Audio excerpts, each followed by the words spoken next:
Hello guys, good morning, welcome back on Foma educational hub. ये जो lecture है इसके अंदर हम लोग ओर गेट का सर्किट बनाएंगे डायोड और ट्रांजिस्टर की हेल्प से, जिसको बोलते हैं डीटीएल सर्किट। तो DTL circuit for OR gate हम लोग डीटीएल परिपथ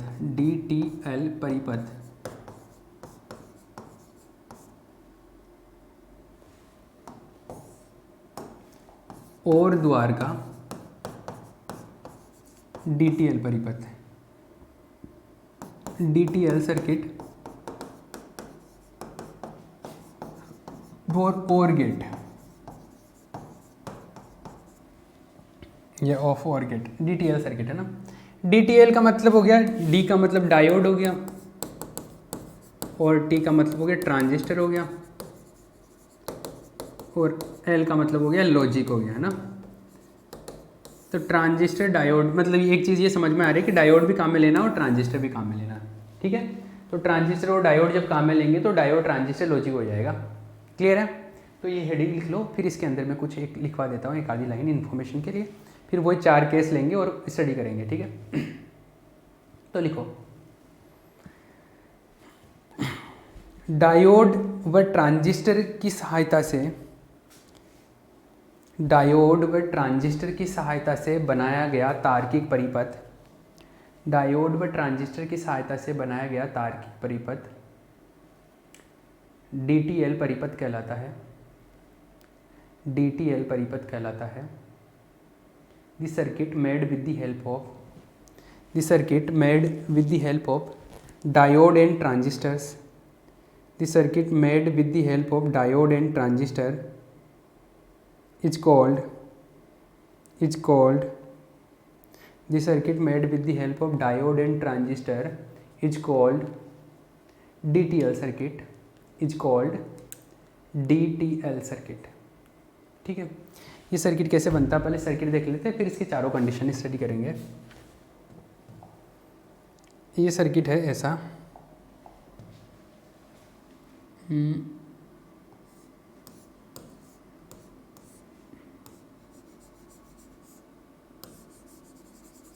एक इनपुट तो यहाँ पे होगा,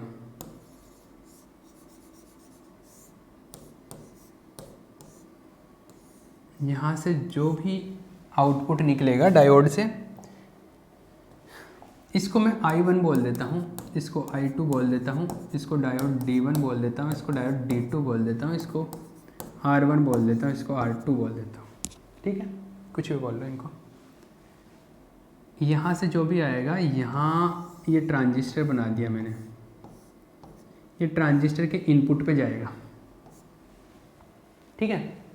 यहाँ पे ट्रांजिस्टर में ऊपर की तरफ मैंने कोई रेसिस्टेंस नहीं लगाया, बस एक बैटरी लगा दी VCC। अब जनरली इसको एग्जांपल के लिए 5 वोल्ट कंसिडर करके सोच सकते हो कि हाँ 5 वोल्ट है, ताकि दिमाग में एक आइडिया रहेगी कैलकुलेशन किस वे में होगा। ये C है, ये B है, कॉमन एमीटर वाला है। यहाँ पे इस बार एक रेसिस्टेंस लगाते हैं, इसको ग्राउंडेड कर दिया और यहाँ पर आउटपुट वोल्टेज में यहाँ पे मेजर करूँगा। मतलब ये E पॉइंट है ना, E पॉइंट पर जो भी वोल्टेज होगा ना वो आउटपुट वोल्टेज के इक्वल आएगा। E पॉइंट पर वोल्टेज मतलब वोल्टेज ऑफ E, VE। तो E पॉइंट पे जो भी वोल्टेज आएगा वो इस पे आएगा, ठीक है। और E पॉइंट पे वोल्टेज डिपेंड करेगा इसके ऊपर कि यहाँ पे करंट क्या आ रहा है, यहाँ पे करंट आ रहा है कि नहीं आ रहा। तो यहाँ पे इसमें जो करंट आ रहा है इसको RE बोल देता हूँ रेसिस्टेंस। यहाँ पे जो करंट आ रहा है ना यहाँ पे उसको IE बोल दे क्या, यहाँ पे करंट जो आता है उसको IC बोल देते हैं। और इस सिचुएशन में तो IC जो होता है ऑलमोस्ट IE के इक्वल ही होता है, मतलब IC IE बराबर ही होते हैं हम लोग जो अप्रोक्सीमेशन लेते हैं उनमें। ये सर्किट है, इस सर्किट में 4 सिचुएशन बनाएंगे हम लोग, वही 4 केस 0 0 0 1 1 0 और 1 1 वाला। एक एक केस को हम लोग प्रॉपर वे में स्टडी करेंगे। पहले सबसे पहले फर्स्ट केस ले लेते हैं 0 0 वाला, ठीक है। Case 1, case 1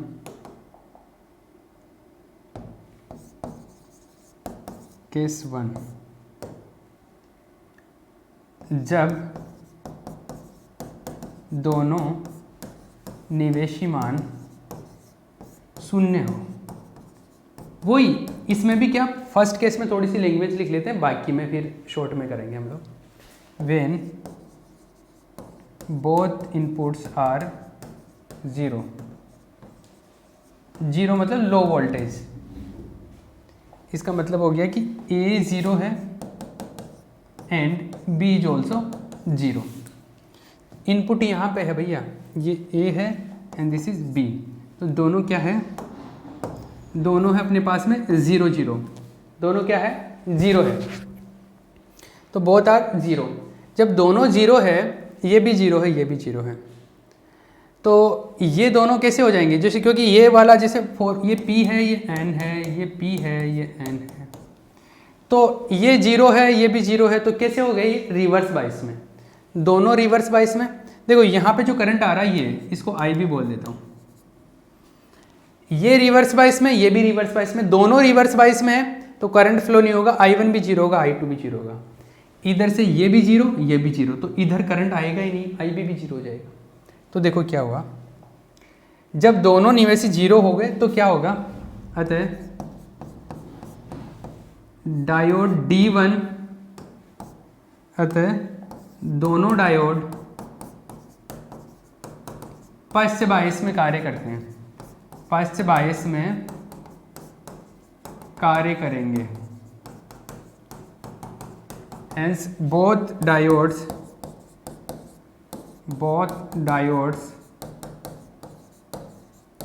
will work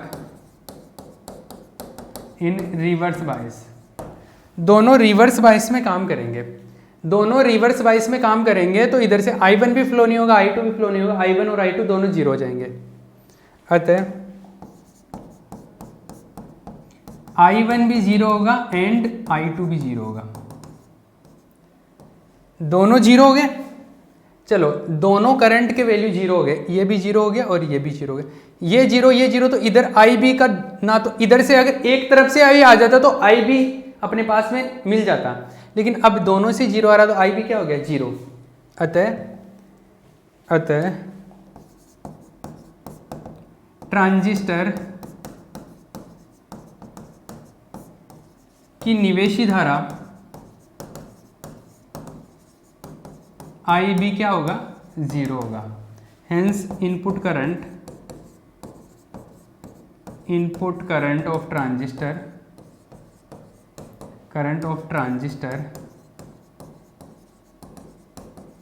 IB क्या होगा, zero.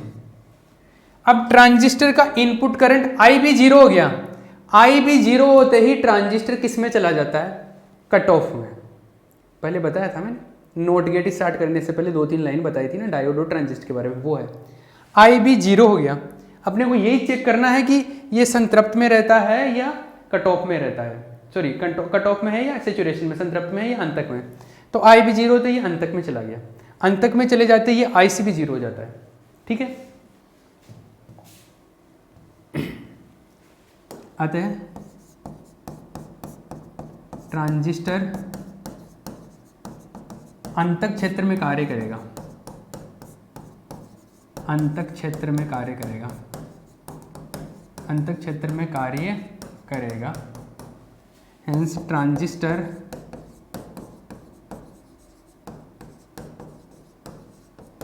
Will work in cut off,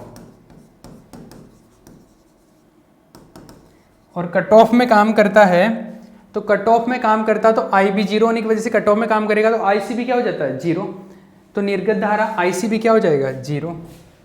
अतः निर्गत धारा, आपने सर्किट ये बना लिया होगा और उसके बाद में कैसे स्टडी कर रहे हैं, तो जिसने नहीं छापा है यहाँ पे पॉज करके छाप लेना।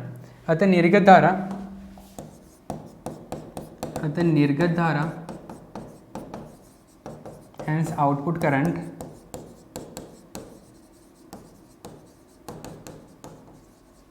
निर्गत धारा क्या IC है, वो भी जीरो होगा। अब देखो IC जीरो होगा तो अब सर्किट को देखो क्या होने वाला है इसमें,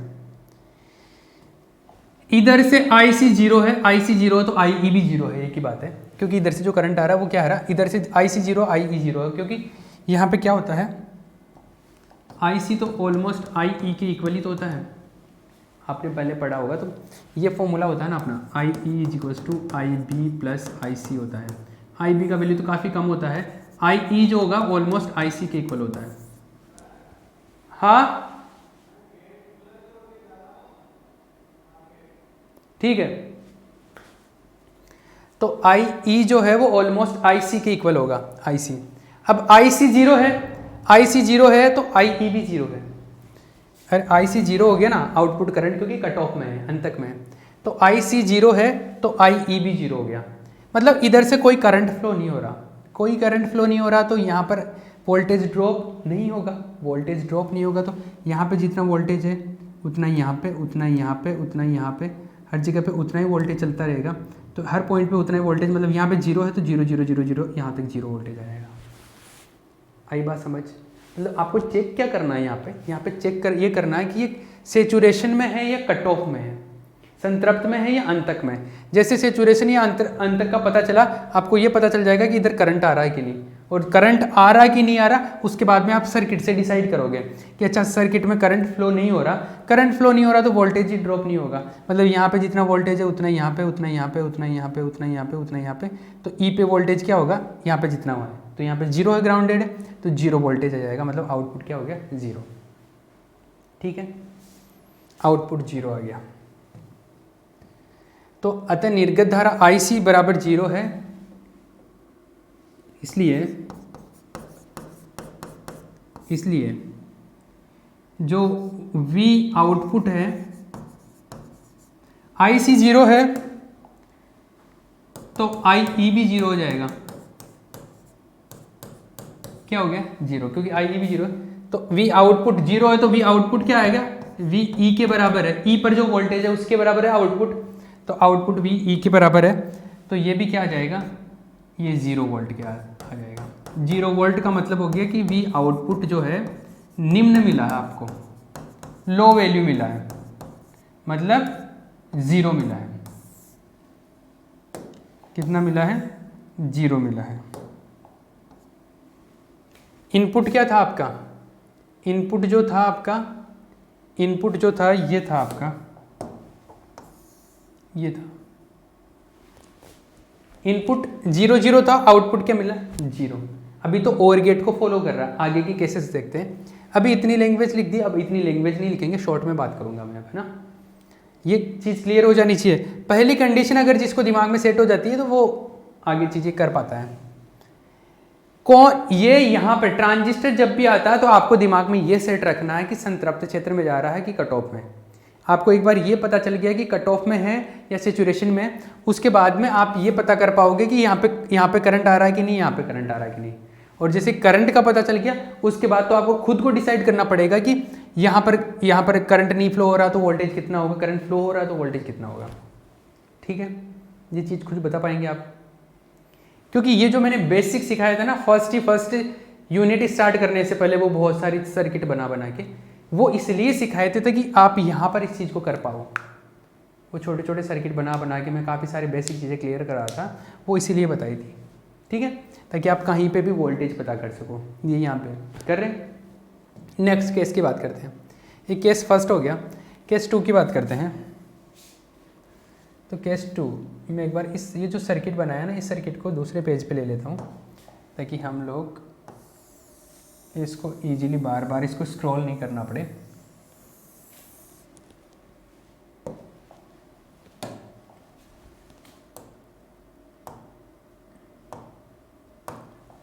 ये लो भैया,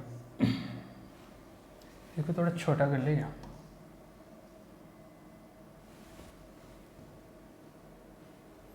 अब देखो सेकंड केस की बात करते हैं। केस 2, पहले तो दोनों 0 0 ले लिए। अब क्या करेंगे, एक को 0 ले लेते हैं, एक को 1 कर लेते हैं। If a is equals to 0 and b is equals to 1, ये केस ले लेते हैं। ठीक है, a 0 हो गया, b 1 हो गया। a 0, ये 0 है तो p 0 पे है, मतलब ये रिवर्स बाइस में हो जाएगा। तो डायोड D1 रिवर्स बाइस में, इसको मैं यहाँ से लिखता हूँ ताकि जगह मिल जाए मुझे।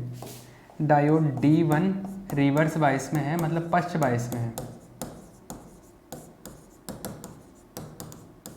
ये पश्च बाइस में है तो I1 क्या हो जाएगा, 0। इसलिए I1 क्या हो जाएगा 0। और ये 1 है, ये B पर क्या है, इस बार B पे 1 है, यहाँ पे 1 है, तो ये पॉजिटिव साइड पे क्या हुआ, P साइड पे क्या हुआ, हाई वोल्टेज आ गया, तो ये फॉरवर्ड बाइस में चला जाएगा। तो डायोड D2 क्या होगा, फॉरवर्ड बाइस में होगा, अग्र बाइस में, ये अग्र बाइस में, अग्र बाइस में। तो I2 इस बार 0 नहीं होगा, I2 फ्लो होगा, तो I2 नॉट इक्वल टू 0। और I2 0 नहीं होगा तो ये I2 तो आगे आके IB बनेगा, इसलिए IB जो होगा I2 के बराबर होगा। तो यहाँ पर I2 भी जो IB होगा वो I2 के इक्वल हो जाएगा, that is also not equal to 0।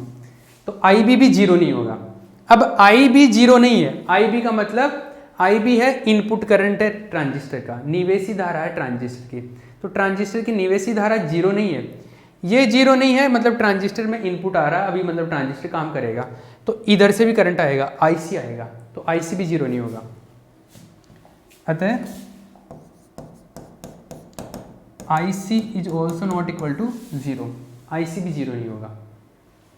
IC 0 नहीं होगा तो ट्रांजिस्टर संतृप्त क्षेत्र में चला जाएगा।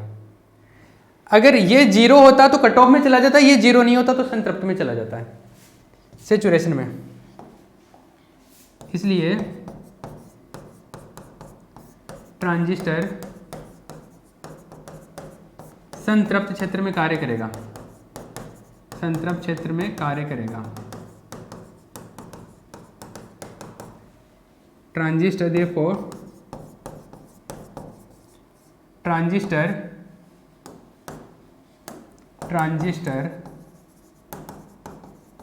will work in saturation region,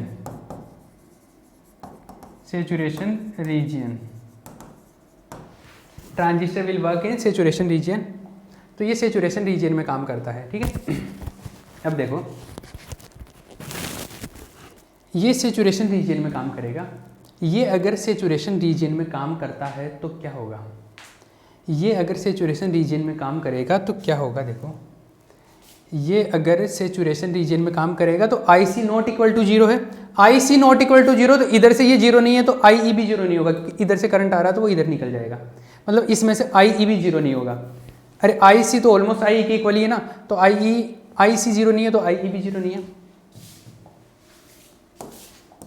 अतः IE is also not equal to 0। अब देखो, अब अपने को ये पता चल गया कि इधर करंट 0 है कि नहीं है। अब ये 0 नहीं है, इसका मतलब यहाँ से करंट फ्लो होगा, बट साथ ही संतृप्त क्षेत्र में होता है, तो संतृप्त क्षेत्र में होता है तो VCE जो होता है वो क्या होता है, 0 होता है। सैचुरेशन रीजन में VCE 0 होता है। अब देखो, मतलब यहाँ से करंट फ्लो हो रहा है, ये इधर से गया जंक्शन से और इधर आ गया, ठीक है। यहाँ पर मान लो कि वोल्टेज है कुछ 5 वोल्ट है, यहाँ पर तो कुछ खर्च करने के लिए जगह है नहीं, एलिमेंट लगा हुआ नहीं है, तो यहाँ पे कोई खर्च नहीं होगा। यहाँ पे 5 आ रहा था, 5 आ रहा था, 5 आ रहा था, यहाँ तक 5 आ गया। अब ये VCE है, ये VCE यहाँ पे है, इस पे भी संतृप्त क्षेत्र में सैचुरेशन में 0 वोल्ट ही खर्च होता है। इसका मतलब यहाँ पे 5 आ रहा था तो 5 ही रहेगा, कुछ खर्च ही नहीं होगा। तो यहाँ पर 5 था तो यहाँ पे 5 5 5 5, यहाँ पे भी कितना पहुँचेगा, 5 वोल्ट पहुँचेगा, और जो खर्च होगा यहाँ पे खर्च होगा। तो E पर कितना हुआ, 5 वोल्ट, मतलब हाई वोल्टेज। तो E पर जितना होता है वही तो आउटपुट होता है, तो आउटपुट वोल्टेज हाई वोल्टेज हो गया, हाई वोल्टेज मतलब 1, तो आउटपुट क्या मिला मेरे को, 1। रिपीट कर रहा हूँ, सुनना है ध्यान से इसको।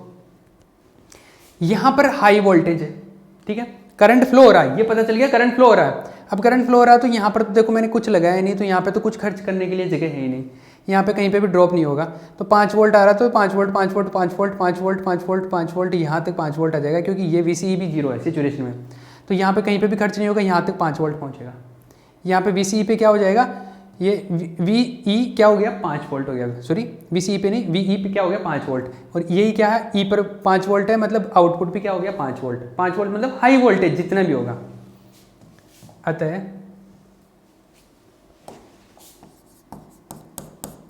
परिपथ से हेंस बाय सर्किट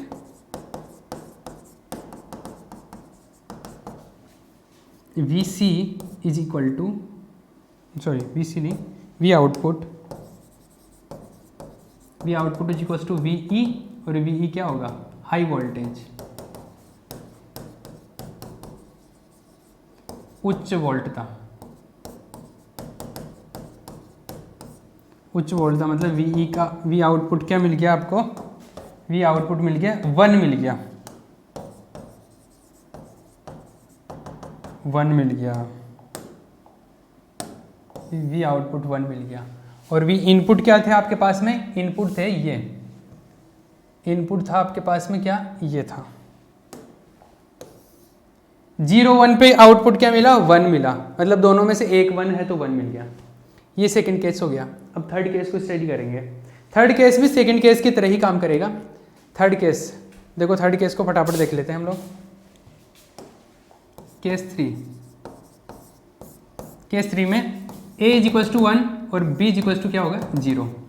इस बार a इज इक्वल्स टू 1 है तो डायोड D1 अग्र बायस में होगा, अग्र बायस, फॉरवर्ड बायस,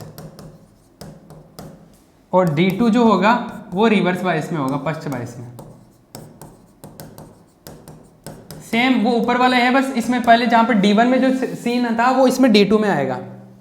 तो फॉरवर्ड बायस में I1 जो होगा, I1 क्या आएगा, फॉरवर्ड D1 है ना, तो I1 नॉट इक्वल टू 0 आएगा इस बार, और ये I2 क्या आएगा, ये 0 आएगा।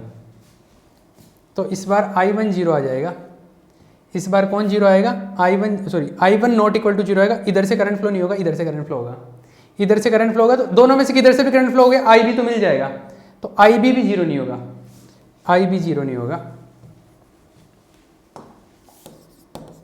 एक भी दोनों में से करंट मिल गया तो IB फ्लो हो जाएगा, IB नॉट इक्वल टू 0, और IB not equal to 0, IB 0 नहीं होगा तो ये चालू हो जाएगा और ये किस में जाएगा, संतृप्त क्षेत्र में चला जाएगा, क्योंकि IB नॉट इक्वल टू 0 तो IC भी नॉट इक्वल टू 0।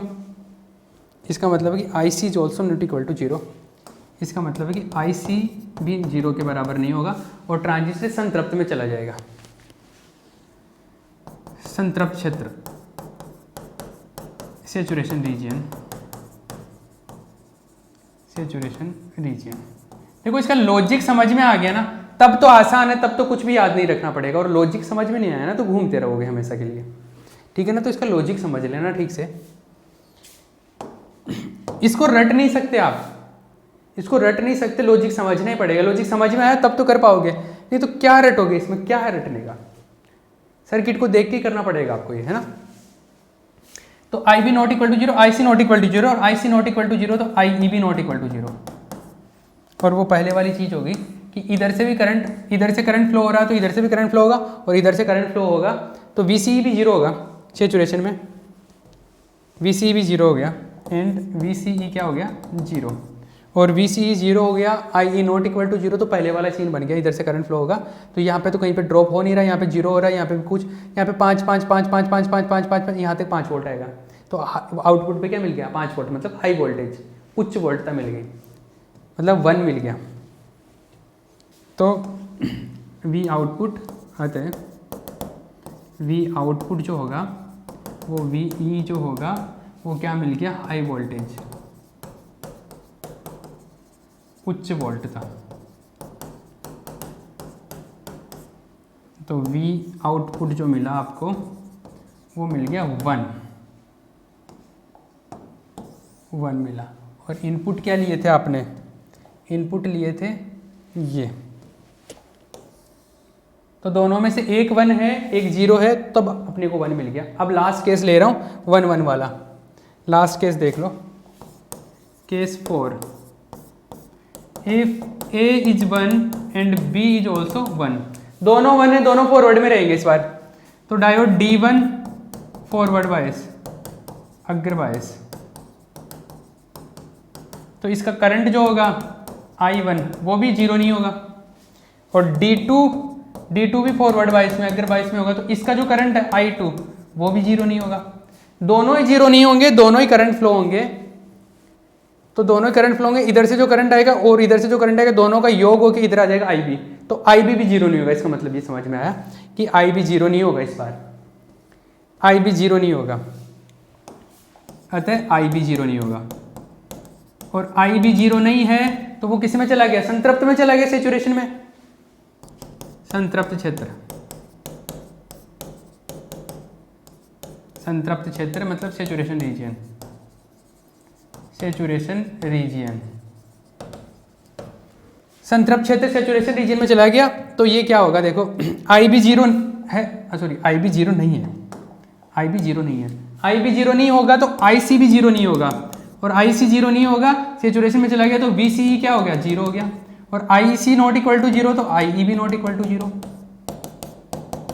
ठीक है, IE not equal to 0, IE not equal to 0 मतलब यहाँ से करंट फ्लो हो गया, यहाँ से करंट फ्लो हो गया, यहाँ से करंट फ्लो हो गया, तो करंट फ्लो हो गया तो यहाँ पे वोल्टेज ड्रॉप होगा, तो यहाँ से यहाँ इसके बीच में तो कोई वोल्टेज खर्च करने वाली जगह है नहीं, तो जहाँ पे 5 आ रहा तो 5 5 5 5 यहाँ तक 5 पहुँचेगा, तो आउटपुट क्या आ गया, 5 वोल्टेज मतलब हाई वोल्टेज।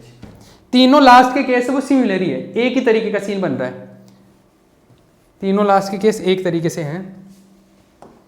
अतः V आउटपुट जो होगा, V आउटपुट वो क्या होगा, VE के बराबर होगा, और हाई वोल्टेज मिलेगा, ये उच्च वोल्ट था, हाई वोल्टेज उच्च वोल्ट था, उच्च वोल्ट था, तो V आउटपुट जो होगा वो क्या आएगा, 1 के इक्वल आएगा, यह आ गया। तो दोनों में से एक भी 1 है तो 1 आ गया, मतलब OR गेट का जो ट्रूथ टेबल है उसकी तरह ही आ रहा है, तो OR गेट का जो ट्रूथ टेबल है उसको फॉलो कर रहा है ये।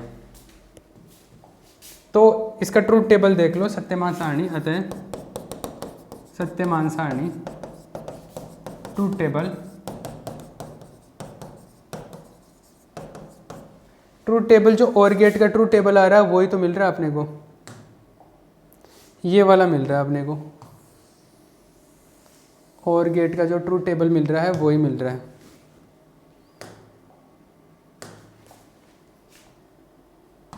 ये ट्रूथ टेबल मिल रहा है, तो यहाँ पे लिख लेना कि अतः ये OR गेट के ट्रूथ टेबल के समान है, इसलिए ये OR गेट के परिपथ को के बराबर है, वही जो लाइन पहले लिखे थे, this is the similar truth table to the OR gate, so the circuit is the given circuit, ये the circuit is equal to the, या द सर्किट फॉलो या circuit works as a OR gate, ये इस तरीके का truth table है।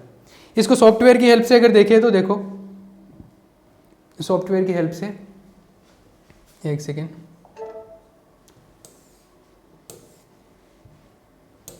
One second,